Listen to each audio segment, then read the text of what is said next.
Heading eastwards from the cosmopolitan metropolis of Leicester, we happen upon Rutland Water. This enormous reservoir covers most of what was in 1974 England's smallest county. Rutland had no landmarks or major towns, but it did have its own cult TV series. BBC Two opts out and Rutland Weekend Television opts in. Britain's smallest television network goes nationwide. Hello tonight. Sorry. What do we do now? Search me. Okay. Tonight, Rutland Weekend. Oh, dear. Next! Well, we've come back to Rutland Water 30 years after Rutland Weekend Television to virtually the exact spot where the television studios were. Unfortunately, after the last series, someone left a tap on. Good evening. Keith, you have the reputation of being something of a wit. Yes. People say that as a natural talker you are remarkably witty and extremely funny. Yes. Well, you know, 30 years ago, television was pretty appalling.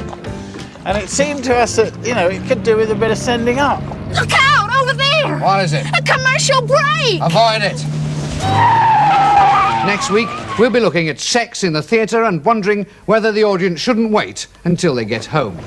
The idea was it was the smallest television station in Britain, because it was the smallest county. Therefore, it would have the smallest budgets. You cheeky monkey. And it was a licence to make cheap television, really.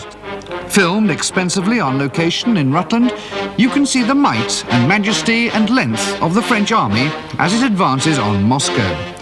See Moscow in flames.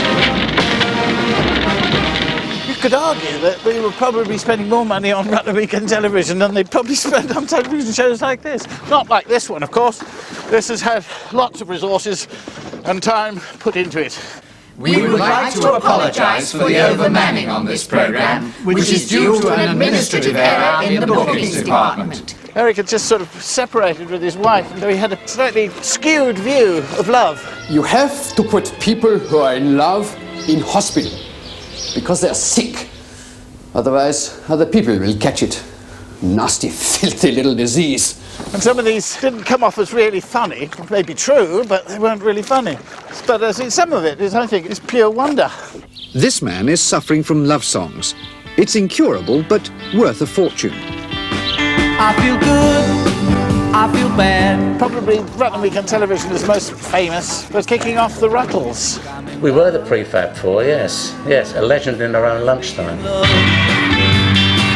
Their first album was made in 20 minutes. The second took even longer. I had the idea of spoofing A Hard Day's Night. And then, of course, Eric started saying, well, we won't call them the Beatles, we'll call them the Rutles. I said, you can't call them the Rutles, you know, with one T, they'll be Rutles, you know. So I suggested we call them the Bootles, because at least that was part of Liverpool. But no, Eric was adamant, and so the Rutles it became. And to this day, people still pronounce it Rutle. Yeah, I remember it, yeah. I remember it like it was 30 years ago. We did a bit of filming in the Denham Village Hall, got up on the stage and mimed the soundtrack, and then we got out in the field and just ran around thinking up ideas as we went along. I don't think anything was very preconceived, just having a laugh. The mailbag was enormous, sacks of mail, all about the Rutles, and Beatles albums with Beatles crossed out and Rutles written in. Well, believe it or not, there are bootleg Rutles. If you look on YouTube, there's a band in America, another bootleg Rutles, and there are people bootlegging Rutles all over the place. I feel good, I feel bad, I feel happy, I feel bad. Am I in love? I must be in love.